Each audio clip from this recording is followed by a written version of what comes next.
श्री सच्चिदानंद सद्गुरु साईनाथ महाराज की जय. ஸ்ரீ சாயி சச்சரிதம் ஓவிகள் கருத்துரை அத்தியாயம் 25. பக்தன் விரும்பியதை அடைதல். ஸ்ரீ கணேசனை வணங்குகின்றேன். அறிவை அளிப்பவளான அன்னை ஸ்ரீ சரஸ்வதி தேவியை வணங்குகின்றேன்.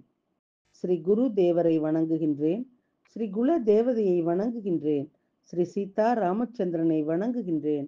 ஸ்ரீ சத்குரு சாய்நாத் மகாராஜை வணங்குகின்றேன்.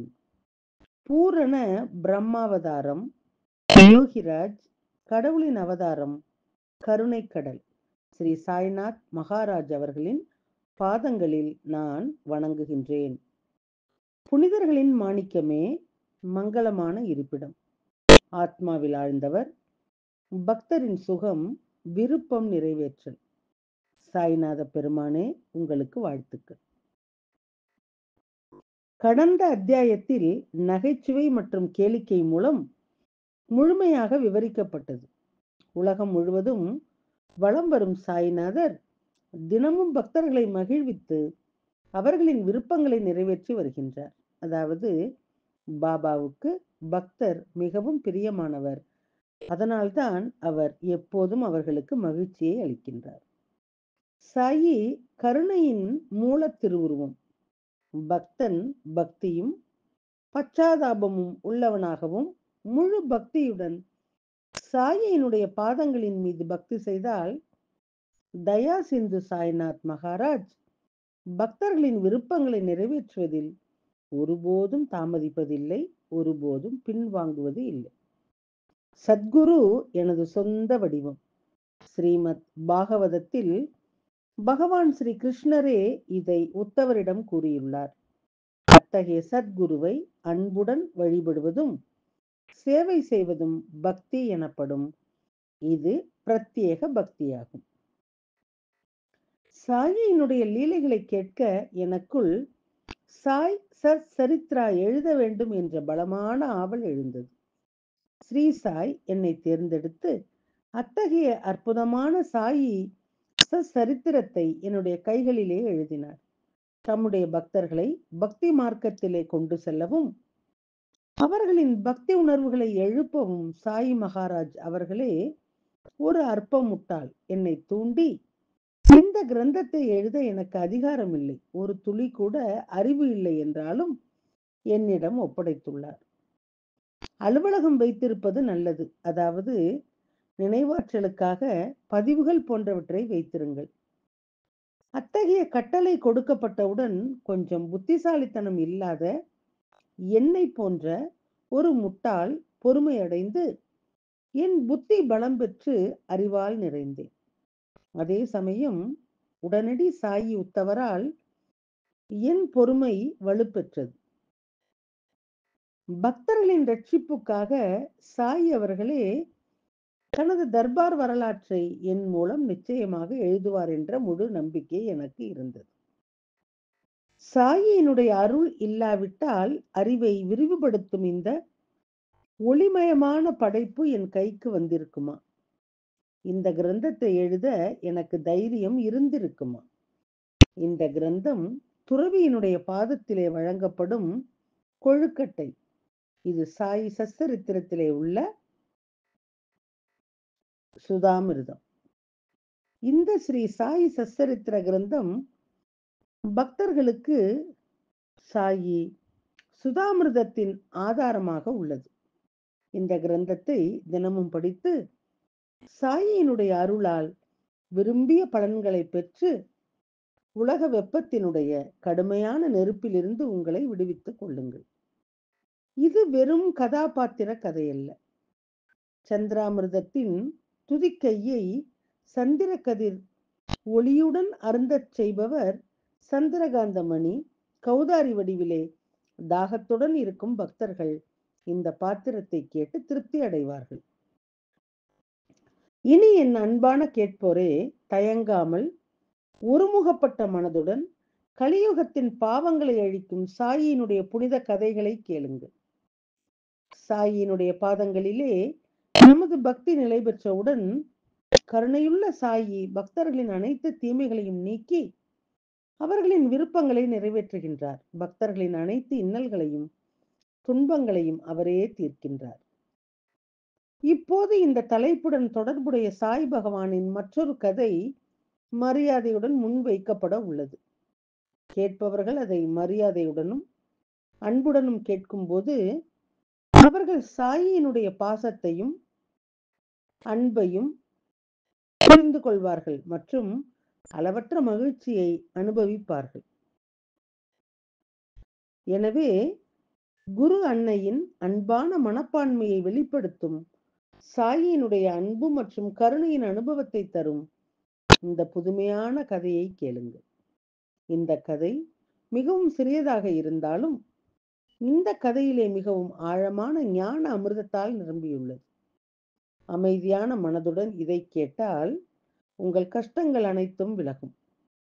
அகமது நகரிலே வசிக்கும் ஹசார் ஜாதியைச் சேர்ந்த தாமு அண்ணா என்ற பணக்கார குடும்பஸ்தர் பக்த பாபாவின் பாதங்களிலே முழுமையான பக்தியுடன் ஈடுபட்டார். இந்த பக்தரின் இந்த அற்புதமான கதையை கேட்பவர்கள் உண்மையிலேயே மகிழ்ச்சி அடைவார்கள். இந்த கதையின் மூலம் சாயி தனது பக்தர்களை காக்க எவ்வளவு தயாராக இருக்கின்றார் என்பதை நீங்கள் அனுபவிப்பீர்கள். ஆண்டுதோறும் ராமநவமியின் போது ஷீரடி கிராமத்திலே 2 பெரிய கொடிக்கம்பங்கள் ஊர்வலமாக எடுத்துச் செல்லப்படுவது அனைவரும் அறிந்ததே. அந்த 2 கொடிகளில் ஒரு கொடி நானா சாஹிப் நிமோன்கரின் கொடியும் மற்றொன்று தாமு அண்ணாவின் கொடியும் ஆகும். இந்த இருபெரும் பக்தர்களின் பக்தியின் அடையாளமாக பல ஆண்டுகளாக வழக்கமான விதியாக ஆண்டுதோறும் இந்த கொடிகள் தடையின்றி ஏற்றப்பட்டு வருகின்றன. தாமு அண்ணாவுக்கு 2 மனைவிகள் இருந்தனர். ஆனால் அவர்கள் குழந்தைகளின் மகிழ்ச்சியை இழந்தனர். ஆனால் பாபாவின் ஆசியுடன் அவர்களுக்கு ஒரு மகன் பிறந்தார். இந்த பேரின்பத்தை அடையும் வகையிலே பாபாவிற்கு நன்றி சொல்ல வேண்டும் என்ற ஆவலில் தாமு அண்ணா ஒவ்வொரு ஆண்டும் ராமநவமியின் போது மஸ்ஜித் மாயிலே இசை கருவிகளுடன் கொடியேற்ற தீர்மானித்தார். அப்போதிருந்து ஒவ்வொரு ஆண்டும் இந்த கொடிகள் பாடல்கள் மற்றும் இசையுடன் ஊர்வலமாக மஸ்ஜித் மாயிலே ஏற்றப்படுகின்றன. இந்த கொடிகள் பாபாவின் மிகச்சிறந்த பக்தரான ஸ்ரீ கோண்டாஜி சுதாரினுடைய வீட்டிலே தயாரிக்கப்பட்டு அலங்கரிக்கப்பட்டுள்ளன. அங்கிருந்து துப்பாக்கி முழக்கத்துடன் கொடிகள் ஊர்வலமாக மசூதிக்கு கொண்டு வரப்படுகின்றன. மஸ்ஜித் மாயினுடைய 2 முனைகளிலும் இந்த 2 கொடிகளும் ஏற்றப்படும். மங்களகரமான ராமநவமி திருநாளிலே நாம் அனைவரும் ஒவ்வொரு வருடமும் இந்த விழாவை பார்த்து திருவிழாவினுடைய கண்கொள்ளா காட்சியின் இன்பத்தை பெறுவோம். அதுபோல ஒவ்வொரு ஆண்டும் ராமநவமி திருநாளிலே தாமு அண்ணாவும் அங்குள்ள ஃபக்கீர்களுக்கு அவர்கள் விரும்பிய அளவு உணவு வழங்கும் கடமையை செய்தார். அந்த வகையிலே இந்த சேட் மூலமாக ராமநவமி கொண்டாடப்பட்டது. இப்போது அதே தாமு அண்ணா ஹசாரின் கதையை கேட்பவர்களிடம் கோருகின்றேன், அமைதியான மனதுடன் சொல்வதை கேட்கும்போது சாயினுடைய சக்தி உங்களுக்கு தெரியும். தாமு அண்ணாவின் நெருங்கிய நண்பர் ஒருவர் மும்பையிலிருந்து அவருக்கு 2 லட்சம் ரூபாய் நிகர லாபத்துடன் வணிக திட்டத்தை முன்மொழிந்து கடிதம் எழுதினார். நாம் இருவரும் பங்குதாரர்களாக மாறுகின்றோம். ஒவ்வொருவரும் 1 லட்சம் ரூபாய் லாபம் கிடைக்கும். இதை தவிர வியாபாரமும் ஆபத்து இல்லை. இது ஒரு சுத்தமான மற்றும் எளிமையான வணிகமாகும். எனவே நீங்கள் உடனடியாக பதிலளிக்கவும். தாமு அண்ணா தனது பாசமுள்ள தோழன் மீது முழு நம்பிக்கை வைத்திருந்தார். ஆனால் மனதிலே உறுதி இல்லாததால் அவர் குழப்பமடைந்தார். ஆனால் அவரும் தானே வந்து இந்த வாய்ப்பை பயன்படுத்தி கொள்ள விரும்பினார். அவரால் முடிவெடுக்க முடியவில்லை. இந்த அமைப்பிலே பங்கேற்பதா வேண்டாமா என்ற சிந்தனையிலே தாமு அண்ணா சிக்குண்டார். இறைவா, நான் இப்போது என்ன செய்வது போன்ற பல குழப்பங்களும் சந்தேகங்களும் அவருடைய மனதிலே எழ ஆரம்பித்தன. ஒரு குருவினுடைய பக்தன் இத்தகைய இக்கட்டான சூழ்நிலையிலே சிக்கிக் கொள்ளும் போது அவன் தன் குருவை நோக்கி ஓடுகின்றான். தாமு அண்ணாவும் பாபாவுக்கு கடிதம் எழுதினார். தொழில் செய்யும் சூழலிலே என்னுடைய புத்தி முடிவெடுக்க தடுமாறுகின்றது. எனக்கு சுய சிந்தனை இல்லை. நீங்கள் மட்டுமே எனக்கு ஆதரவு என்று பாபாவுக்கு கடிதம் எழுதினார். கண்டிப்பாக முதல் சிந்தனை ஆய்விலிருந்தே இந்த தொழிலை செய்ய வேண்டும் என்று உணர்கின்றேன். ஆனால் இந்த தொழில் செய்வதிலே லாபமா நஷ்டமா என்று சொல்லுங்கள் பிரபு என்றார். இந்த கடிதத்தை பாபாவிடம் படிக்க வேண்டும் என்றும் பாபா என்ன உத்தரவு கொடுத்தாலும் எனக்கு எழுத வேண்டும் என்றும் மாதவராவுக்கு கடிதம் எழுதினார். இந்த வணிகம் முதல் பார்வையிலே நன்றாக இருக்கின்றது. சாயியை பணிவோம். சாந்தி நிலவட்டும். ஓம் சாய்ராம். ஓம் சாய்ராம். அத்தியாயம் 25 தொடர்ச்சி. மறுநாள் மதியம் மாதவராவுக்கு அந்த கடிதம் கிடைத்தது. மாதவராவ் அந்த கடிதத்தை மஸ்ஜித் மாயிக்கு எடுத்து சென்று பாபாவினுடைய பாதத்திலே வைத்தார். அப்போது பாபா, ஷாமா, இது யார் கடிதம் என் காலடியிலே வைக்கப்பட்டுள்ளது என்று கேட்டார். ஷாமா, இது நகரைச் சேர்ந்த தாமஸ் அண்ணா சேட். இந்த கடிதத்தின் மூலம் உங்களிடம் ஒன்று கேட்க விரும்புகின்றார் என்றார். கடிதத்தை படிக்கும் முன்பே பாபா சொன்னதை கேளுங்கள். பாபா சொன்னார், தாமு அண்ணா என்ன எழுதியிருக்கின்றார்? என்ன புதிய திட்டம் போடுகின்றார்? கடவுள் கொடுத்தது, அது என்ன குறைவா? வீணாக வானத்தை தொட முயற்சிக்கின்றார். அவர் தனது திறனை விட வியாபாரத்திலே உயர விரும்புகின்றார். அப்போது பாபா, சரி, இப்போது அந்த கடிதத்தை படியுங்கள் என்றார். இதற்கு ஷாமா, நீங்கள் இப்போது கூறியதுதான் இந்த கடிதத்திலே எழுதப்பட்டுள்ளது என்றார். ஷாமா கூறினார், இறைவா, நீங்கள் ஒரே இடத்திலே இருப்பதன் மூலம் பக்தர்களை தொந்தரவு செய்கின்றீர்கள். அவர்கள் மனதிலே குழப்பத்தை ஏற்படுத்துகின்றீர்கள். அவர்களின் மனம் கலங்கும் போது அவர்களை உங்கள் பாதங்களுக்கு அருகிலே கொண்டு வருகின்றீர்கள். நீங்கள் ஒருவரை உள்ளக்கயிற்றால் கட்டி உங்களை நோக்கி இழுக்கின்றீர்கள். அதே சமயம் வேறு யாரோ ஒருவரை உங்களிடம் வந்து கடிதம் எழுத வைக்கின்றீர்கள். கடிதத்தின் செய்தியையும் முன்கூட்டியே சொல்லுங்கள். பின்னர் அந்த கடிதத்தை படிக்க வேண்டிய அவசியம் என்ன என்று கேட்டார். அப்போது பாபா, அரே ஷாமா, அந்த கடிதத்தை படியுங்கள். நான் சொல்வதை ஏன் நீங்கள் நம்புகின்றீர்கள் என்றார். அதற்கு ஷாமா,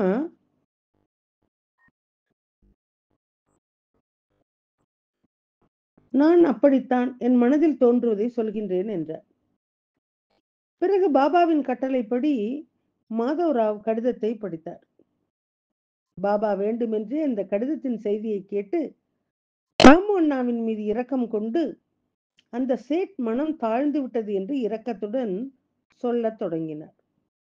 மேலும் பாபா ஷாமாவிடம், இந்த கடிதத்தை அனுப்பி தாமு அண்ணாவுக்கு பதில் சொல்லுங்கள். உங்கள் தற்போதைய தொழிலிலே உங்களுக்கு ஏதாவது குறை இருக்கின்றதா என்று அவரிடம் சொல்லுங்கள். நீங்கள் எதை பெற்றாலும் திருப்தியாக இருங்கள்.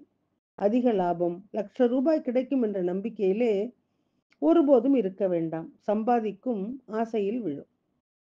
இன்னொரு பக்கம் தாமு அண்ணா பாபாவின் உத்தரவுக்காக ஆவலுடன் காத்திருந்தார். கடிதத்திற்கு பதில் வந்தவுடன் அவர் உடனடியாக அதை படித்தார். கடிதத்தை படித்த தாமு அண்ணா மிகுந்த ஏமாற்றம் அடைந்தார். வியாபாரம் சம்பந்தமாக பல விருப்பங்களையும் திட்டங்களையும் வகுத்திருந்தார். தன் நம்பிக்கை மரம் வேரோடு சாய்ந்து விட்டதை போல உணர்ந்தார். தாமு அண்ணா மிகவும் வருத்தமடைந்தார். தாமு அண்ணா மனதிலே பல கோட்டைகளை காற்றிலே கட்டியிருந்தார். இப்போது ₹1,00,000 லாபம் கிடைக்கும். அதிலே ₹50,000 வட்டி கொடுத்து லட்சக்கணக்கிலே சம்பாதிப்பேன். நான் பெரிய வியாபாரியாக அகமத் நகரிலே மகிழ்ச்சியாக வாழ்வேன் என்று எண்ணியிருந்தார். தாமு அண்ணாவின் கனவு உலகம் காற்றிலே மறைந்தது. அவர் மிகவும் சோகமானார். ஆம் என்று சொல்வதற்கு பதிலாக பாபா என்ன சொல்லிவிட்டார் என்று ஆச்சரியப்பட்டார். மேலும் தாமு அண்ணா மிகவும் வருத்தமடைந்தார்.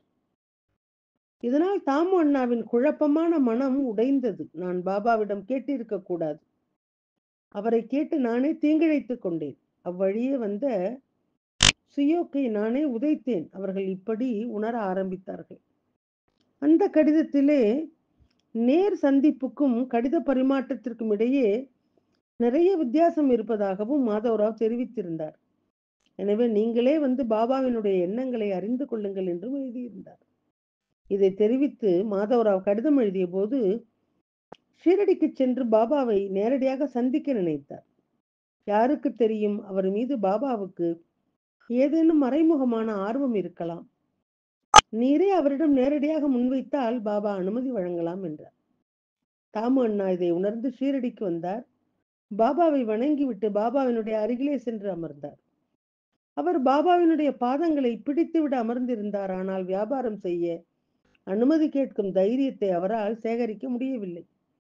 அப்போது தாமு அண்ணாவினுடைய மனதிலே ஒரு எண்ண அலை வந்தது. இந்த தொழிலே கிடைக்கும் லாபத்திலே பாபாவுக்கும் கொஞ்சம் பங்கெடுத்து வைக்க வேண்டும் என்று. தாமு அண்ணா, ஹே சாய்நாத பிரபுவே, இந்த தொழிலை ஆரம்பிக்க நீங்கள் ஆசீர்வதித்தால் லாபத்திலே ஒரு பகுதியை உங்கள் பாதத்திலே அர்ப்பணிக்கின்றேன் என்று மனதிற்குள் பிரார்த்தனை செய்ய ஆரம்பித்தார். மனதிற்குள் சாயினுடைய பாதங்களிலே பிரார்த்தனை செய்தார். கைகளால் பாபாவுக்கு சேவை அமர்ந்திருந்தாலும் மனதிற்குள் வியாபாரம் தொடர்பான தீர்மானங்கள், ஐயங்கள் மற்றும் விருப்பங்களை மட்டும் நினைத்துக் கொண்டு அதிலே மூழ்கி கொண்டிருந்தார். பக்தர்கள் பலவித ஆசைகளை காற்றிலே கோட்டை கட்டுகின்றார்கள். ஆனால் அவற்றின் நன்மை தீமைகள் பற்றிய அறிவு அவர்களுக்கு இல்லை. அவர்களுக்கு நல்லது என்ன, அவர்களின் கடந்த காலம், எதிர்காலம் மற்றும் நிகழ்காலம் பற்றி அனைத்தும் சத்குருவுக்கு மட்டுமே தெரியும்.